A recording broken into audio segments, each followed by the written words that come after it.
Baik, bismillahirrahmanirrahim. Perkenalkan, nama saya Tommy Okta Fernando. Saya akan menjelaskan tentang pengertian desain pembelajaran. Desain pembelajaran dapat diartikan dari berbagai sudut pandang. Misalnya, sebagai disiplin, sebagai ilmu, sebagai sistem, dan sebagai proses. Sebagai disiplin, desain pembelajaran membahas berbagai penelitian dan teori tentang strategi proses pengembangan pembelajaran dan pelaksanaannya.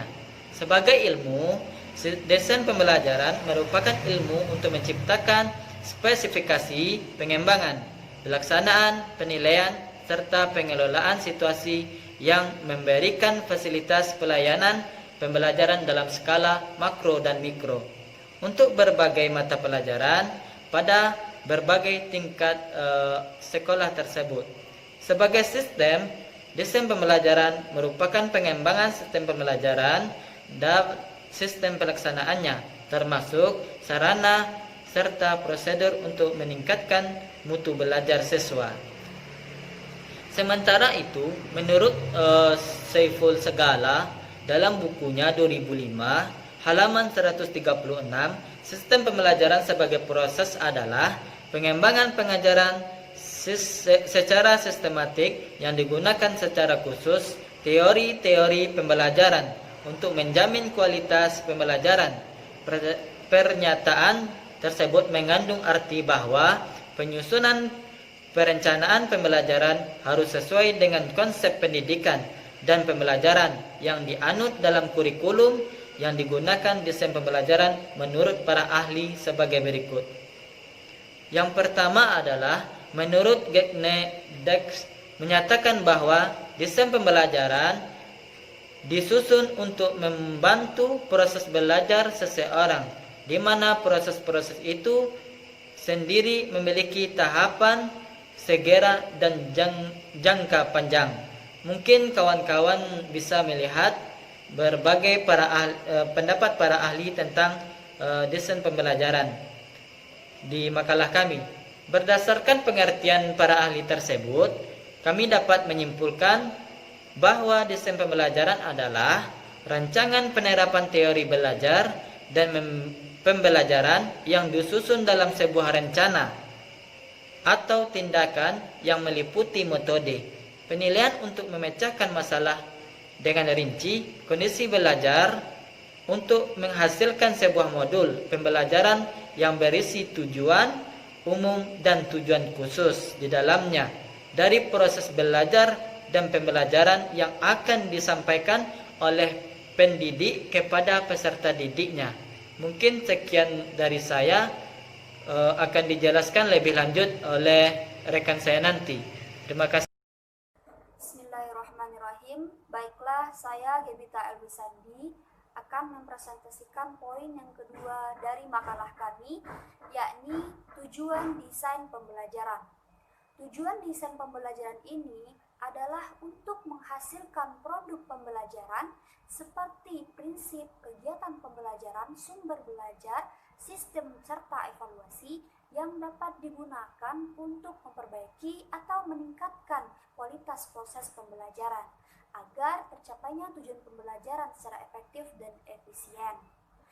Jadi, dapat kita lihat bahwa tujuan pembelajaran ini yang pertama adalah untuk membuat pembelajaran lebih efektif dan efisien.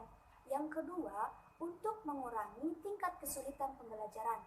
Yang ketiga, untuk menentukan tujuan pembelajaran. Mungkin sekian dari presentasi saya. Selanjutnya akan dijelaskan oleh saudara saya. Baiklah, saya akan melanjutkan pembahasan yang selanjutnya, yaitu tentang manfaat desain pembelajaran. Secara khusus, manfaat desain pembelajaran ini ada 4. Yang pertama, yaitu untuk menilai pengajaran atau keadaan siswa. Artinya, pengajaran dinilai berhasil apabila siswa telah ditentukan ketercapaian tujuan-tujuan pengajaran oleh siswa menjadi indikator keberhasilan sistem pembelajaran yang dirancang sebelumnya. Lalu yang kedua, untuk membimbing siswa. Tujuan-tujuan yang telah dirumuskan memberikan arah, acuan, dan pedoman bagi siswa dalam kegiatan-kegiatan belajar. Dengan demikian, guru dapat merancang tindakan-tindakan apa yang harus dilakukan untuk mengarahkan siswa untuk mencapai tujuan pembelajaran tersebut.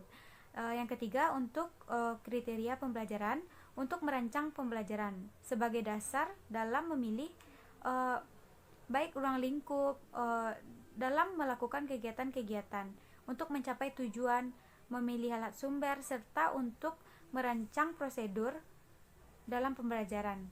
Lalu yang terakhir yaitu menjadi media. Maksudnya menjadi media di sini adalah media yang untuk mengomunikasikan dengan guru lainnya, yaitu untuk merumuskan pembelajaran yang telah ditentukan. Maka guru dapat melakukan komunikasi dengan rekan sekerjanya dalam seperti apa yang harus dicapai dalam pembelajaran selanjutnya, dan metode seperti apa yang dipergunakan atau dibutuhkan oleh siswa dalam melanjutkan pembelajaran yang selanjutnya. Baiklah, mungkin hanya itu poin yang saya jelaskan. Mungkin yang selanjutnya akan dijelaskan oleh rekan saya.